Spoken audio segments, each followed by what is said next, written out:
Class 8 social ছায়েন্সৰ lesson 5 ভাৰতবৰ্ষলৈ ইউৰোপীয় ব্যৱসায়ীসকলৰ আগমনৰ গোটেইখিনি কুৱেশ্যন আনচাৰ্ছ কৰিম। বলক ভিডিঅ'টো আৰম্ভ কৰোঁ।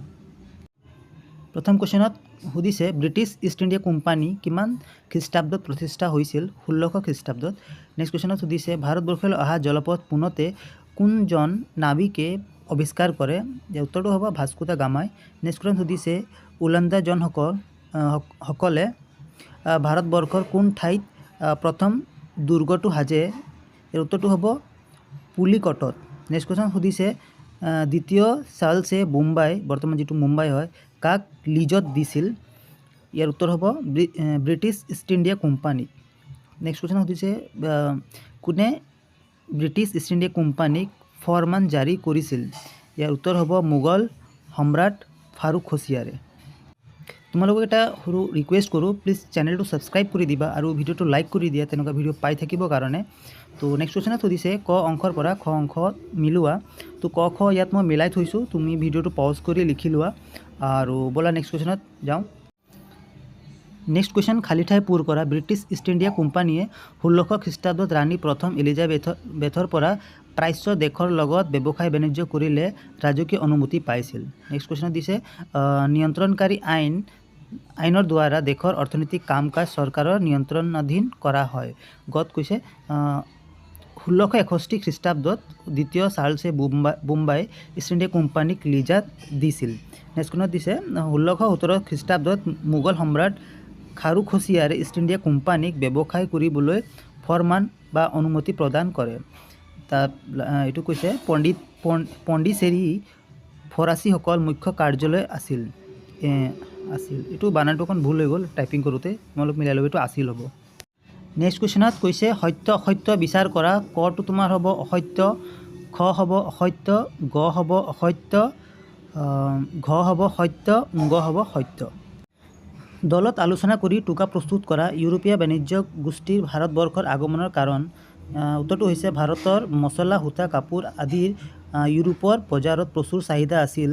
কিন্তু এইটো কি লিখা, এইটো 1453 হ'ব হা, 1453 চনত তুৰ্কীসকলে কনষ্টেণ্টিনোপল অধিকাৰ কৰাৰ পিছত ইউৰোপীয়সকলৰ বাবে পূবৰ দেশসমূহলৈ অহা যোৱা কৰা স্থলপথটো বন্ধ হৈ পৰিলে। ফলত ব্যৱসায় বাণিজ্য অব্যাহত ৰাখিবলৈ তেওঁলোকক এটা নতুন জলপথ প্ৰয়োজন হৈছিল আৰু এই উদ্দেশ্যৰে ইউৰোপীয় বাণিজ্য গোষ্ঠীসমূহৰ ভাৰতবৰ্ষলৈ আহিছিল। বাণিজ্যবাদ কি? বাণিজ্যবাদ আৰু উপনিৱেশবাদৰ সম্পৰ্ক। বাণিজ্যবাদ হৈছে নিজ দেশৰ অৰ্থনৈতিক ভেটি শক্তিশালী কৰিবলৈ আমদানি হ্ৰাস কৰি ৰপ্তানি বৃদ্ধি কৰা আৰু সোণ ৰূপৰ ভঁৰাল চহকী কৰিবলৈ কৰা প্ৰচেষ্টাক বাণিজ্যবাদ বোলে। সম্পৰ্কটো হৈছে বাণিজ্যবাদৰ সফল কৰিবলৈ ইউৰোপীয় দেশবোৰক কেঁচামাল আৰু উৎপাদিত সামগ্ৰী বিক্ৰী কৰিবলৈ বজাৰ প্ৰয়োজন হৈছিল। এই বজাৰ আৰু কেঁচামাল দখল কৰাৰ প্ৰতিযোগিতাই পৰৱৰ্তী সময়ত উপনিৱেশবাদৰ জন্ম দিছিল। নেক্সট কুৱেশ্যনত সুধিছে ভাৰতবৰ্ষৰ সামাজিক আৰু অৰ্থনৈতিক জীৱনত ইউৰোপীয় বণিকসকলৰ প্ৰভাৱ।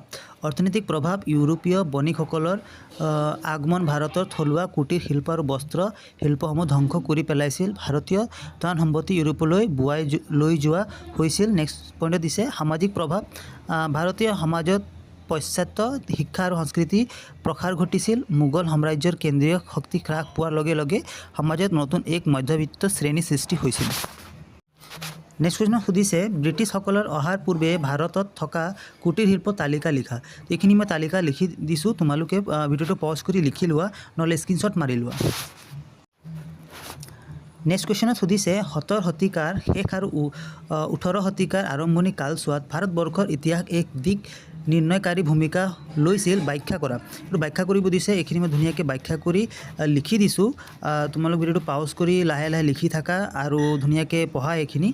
আৰু এই ভিডিঅ'ত বাছ ইমানেই আছিলে। ভিডিঅ'টো প্লিজ লাইক কৰি দিবা, চেনেলটো ছাবস্ক্ৰাইব কৰি দিবা। তো লগ পাওঁ নেক্সট ভিডিঅ'ত। আজিলৈ বাই বাই।